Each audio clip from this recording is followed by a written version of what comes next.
Hi everybody, it's Julie from Art for You, and we are about to start day 2 of our Mountsberg painting. Hope you enjoy it. Let's go.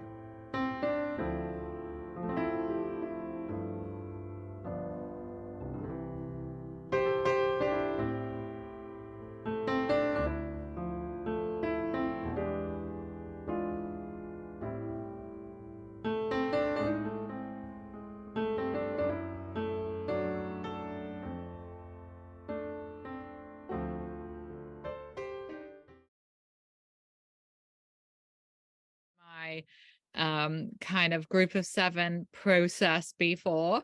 We start with a red canvas, then we use thin down black or brown or any dark color, whatever you've got on your palette if you're using up paint. So a thin down dark color to sketch out the main subjects within the picture. Then we use black paint, or again dark paint, a little bit thicker, to look at where all of our dark areas are. Then we're going to put in all of the whites, and then we're going to build up the picture color by color. So it's very much a step-by-step process. Okay. So yeah, so if you want to grey down the blue just a tiny bit, and it really is just a touch, we're just going to put a little tiny bit of brown in with the blue. Lots of white, so go whiter than you think you need, because when you put the blue on top of the red it can appear to be darker. So cerulean blue and white,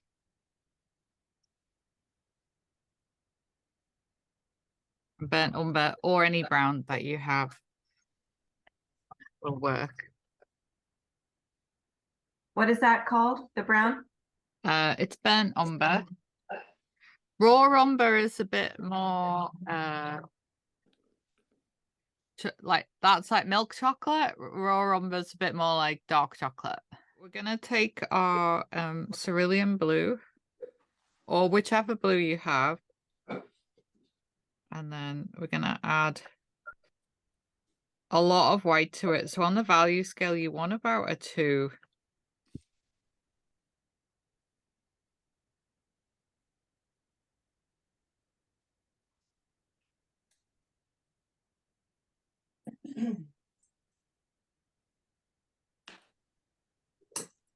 Then I'm gonna add just a little tiny bit of brown. Okay, so you can see this is like lighter than the blue I have there, because don't forget acrylic dries a bit darker as well. So if you've ever painted a room in your house, you know that it always turns out slightly different color when it dries than when it's wet. Okay, to save you all having to listen to all of the general chit chat that happened during the class, I'm just going to play a little bit of music while we fill in the sky. No changes really, just try and make the sky a tiny bit lighter, transitioning from the horizon line. Our sky's always a little bit darker blue at the top, so you might want to add a little bit more white as you get closer to where the hills are, and transition to a brighter, more vibrant blue at the top of the sky. And we're going to apply exactly the same principle to the water, so lighter at the top by the mountains and bluer at the bottom of the canvas.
Okay, so welcome back. I hope you managed to get your sky and water filled in. The next step is I'm just going to apply some grey underneath the bottom of my clouds. So I do like to make my grey with colours that are already on my palette. So I made this grey using the same blue that I used in my sky, with lots of white and an equal balance of brown. So I used raw umber, and if you balance blue and brown together, especially if it's a reddy brown, they are opposite on the colour wheel, so they'll make grey. So that's how I made the grey for these clouds. So I'm going to be using a little bit of that brown that I already had out because I have it out, so I may as well use it, and yellow ochre. Oh, and white. I need to get some white out. So, as I said earlier, we're going to be working on this painting colour by colour, at least to start with, to block out our shapes. So the next step is to work on our beach. I'm going to be using, as I said before, yellow ochre and a little bit brown. You can add a bit of purple to it as well. But I'm going to continue to change this kind of beachy colour every step of the way. So I'm going to start by blocking out with yellow ochre, but then I'm going to be adding a little bit of white to this ochre in certain areas to add highlights.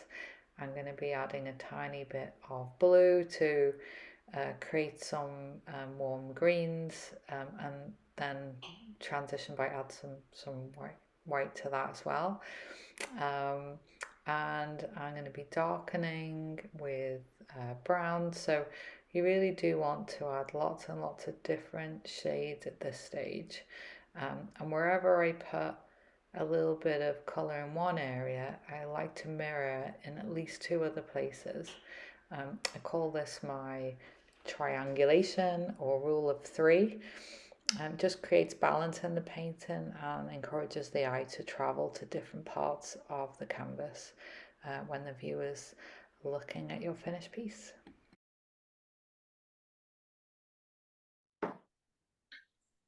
So, you know, I like to talk about the rule of three placement of three for my colours. So I'm going to put a little bit of the yellow in this large rock at the front. Again, I'm just sketching in right now placement.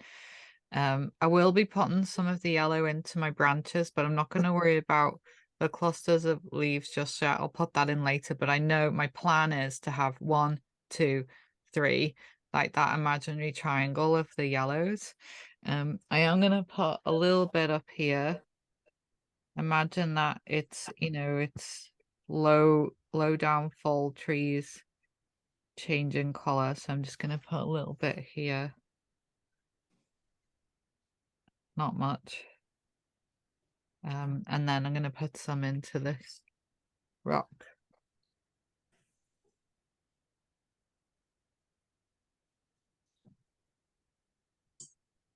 Just in a few places.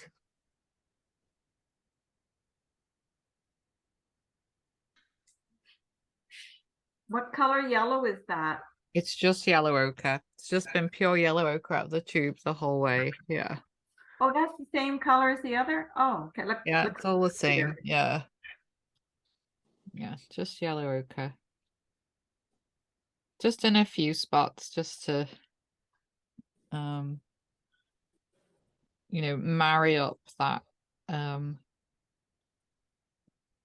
what's happening in the beach.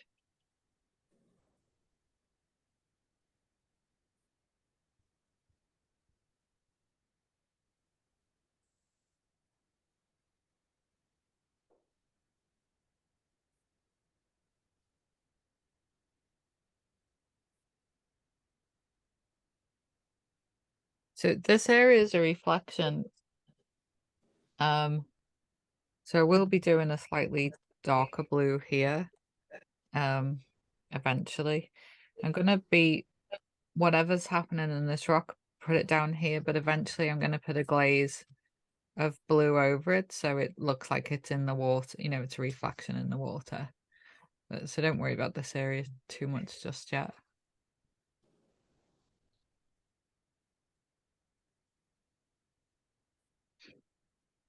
So we're just concentrating on blocking it out with just yellow ochre Then we'll dry it, and then we'll start adding in some lights and shadows in the beach with that brown and white.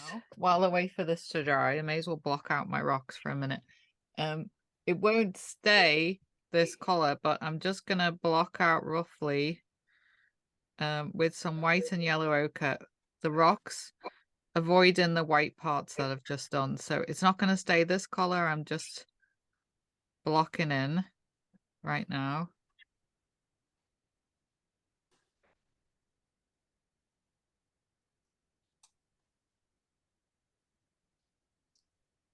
So just blocking in my rock shapes. Very roughly. As you see, it's very rough.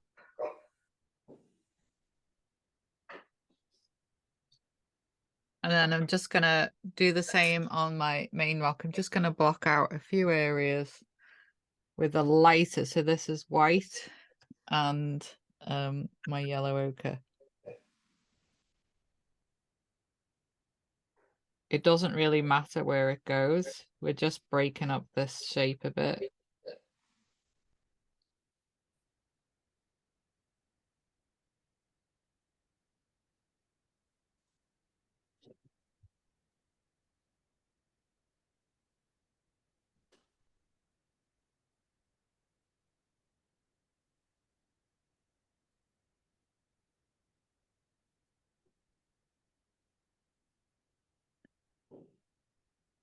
I'm going to put a little bit of this lighter yellow ochre just on the tops here.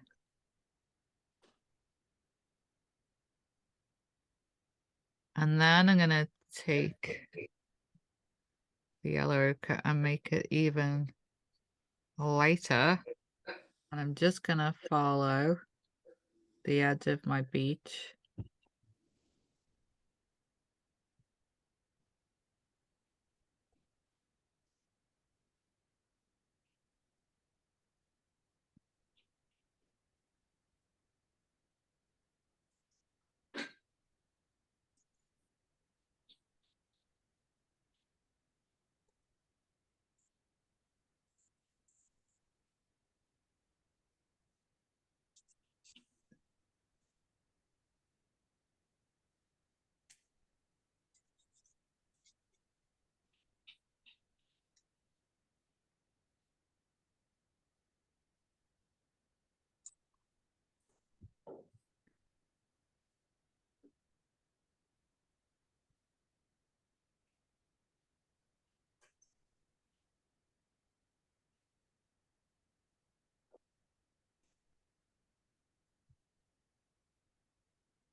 We're just building it up slowly, a few bits at a time.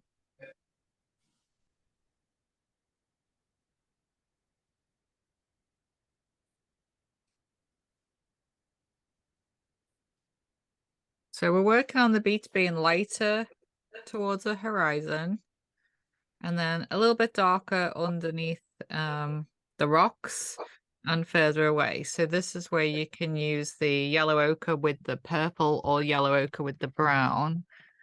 I'm going to put in some shadows. I'm going to take my yellow ochre, a little touch of purple, or you can use the brown. Just a little bit.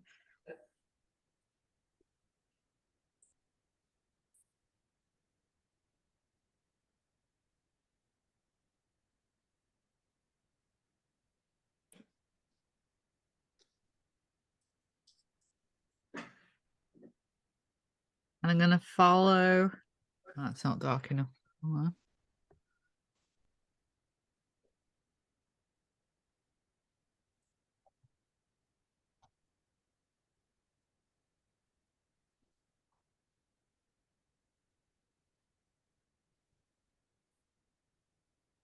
I'm gonna follow, just gonna cut in around my rocks for some shadows.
Okay, so I'm going to start putting a little bit of my raw umber just as a shadow underneath the rocks.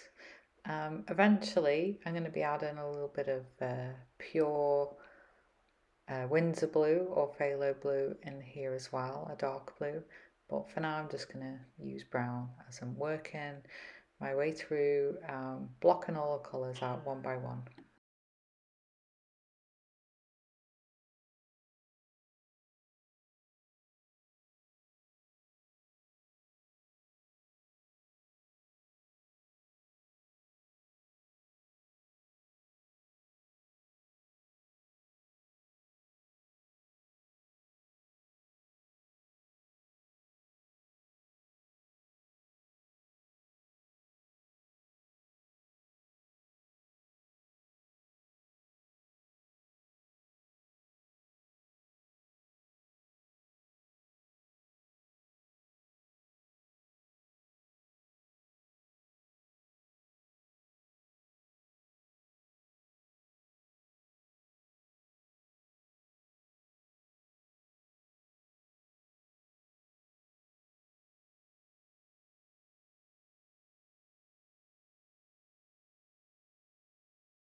I would say experiment with putting it on quite thickly and, you know, like with a definite brush stroke. Experiment with some squiggles and wiggles. Oh, there's a new saying for me. So when I mean squiggles and wiggles, I mean kind of, you know, just do a definite brush stroke.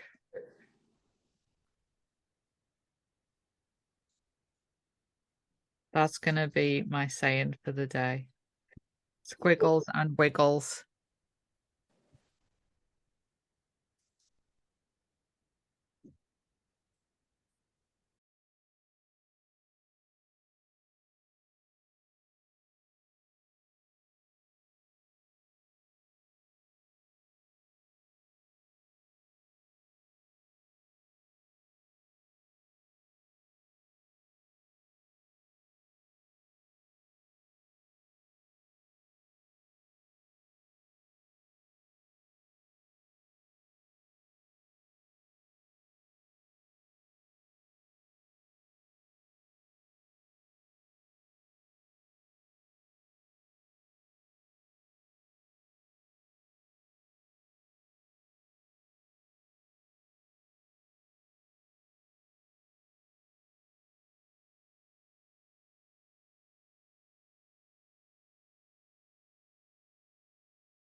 So first layer, just yellow ochre, and then as we start adding shadows, you can bring in a little bit of purple, a little bit of, you know, white. We can vary the colors, but for now, just blocking with yellow ochre. It's just a bit easier for you, really.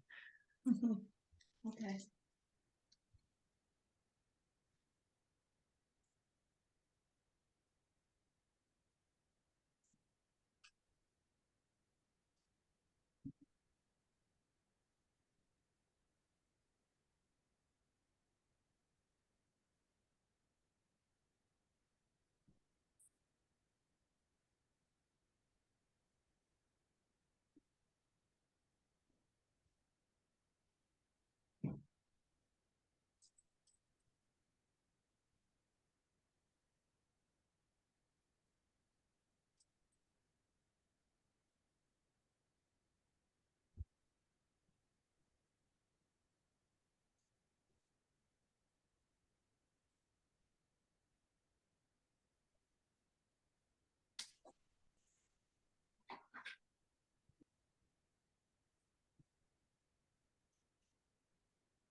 So the rocks are grayer than the beach.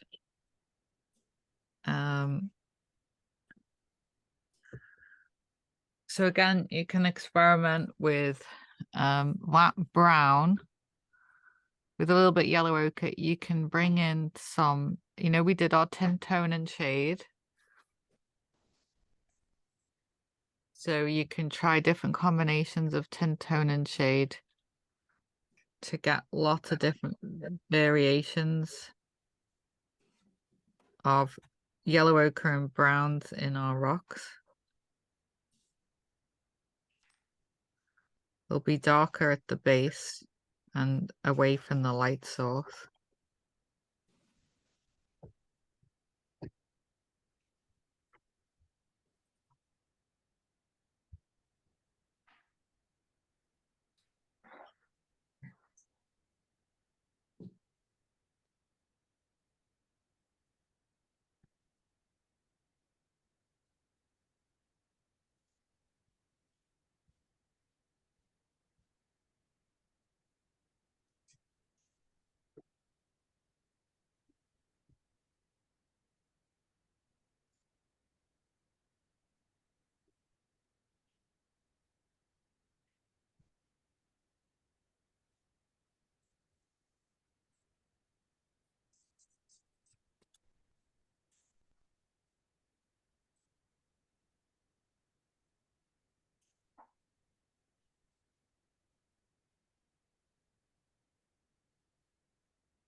we still okay? Are we Yeah, just are we just yeah. being present and mindful, yeah? Absolutely. That's one word for it. Oh no. I just want to make sure everybody's all right, that's all. We are.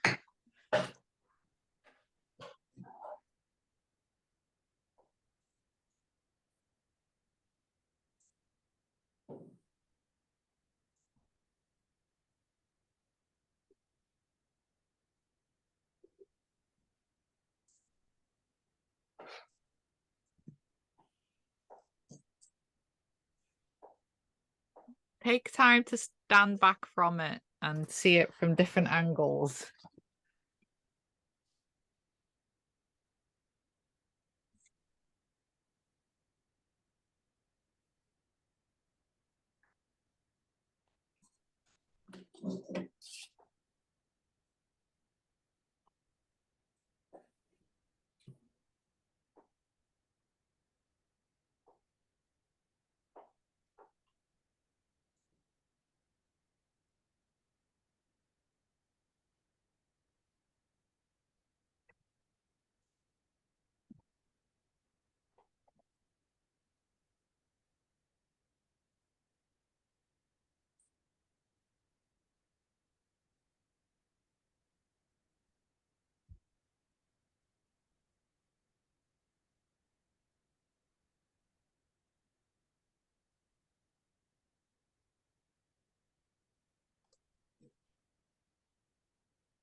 So I'm trying to remember that whenever I put a colour in these rocks, I reflect a little bit in this rock.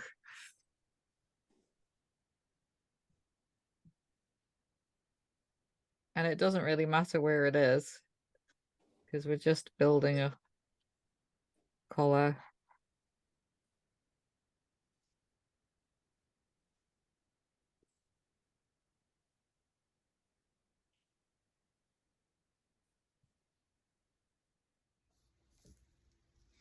Thank you all for watching. I hope you enjoyed part 2. Part 3 will follow very shortly.